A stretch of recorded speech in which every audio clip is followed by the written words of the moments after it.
We all should have a sense of the allure of place. I remember my house city with as much wonder, nostalgia, irony and comedy as John Bonville does his Dublin. Bonville's Dublin memoir is at once heartwarming and astonishing. Bonville, who grew up a short ride from Dublin and now calls it home, is himself a great award-winning novelist.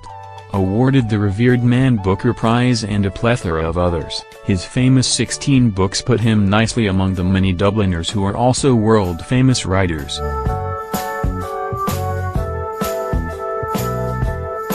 Yet it is the city which stars in this ode of love to a place Bonville truly cherishes. His book is not a dreamy dwelling in the past, for a place no longer real.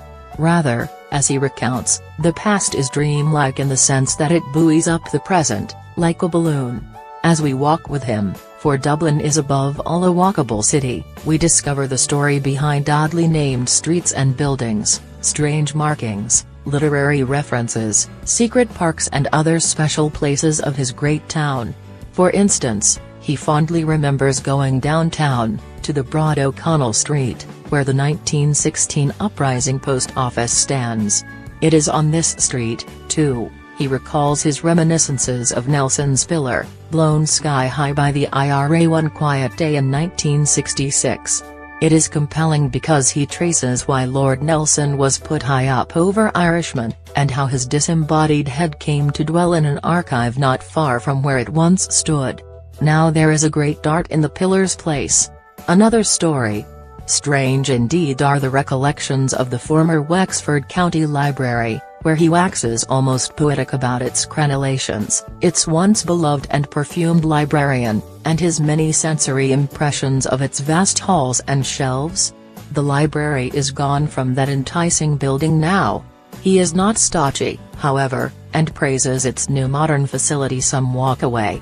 We follow Bonville along named streets where famous and infamous actors lived, and indeed up Mount Street, where young prostitutes plied their trade.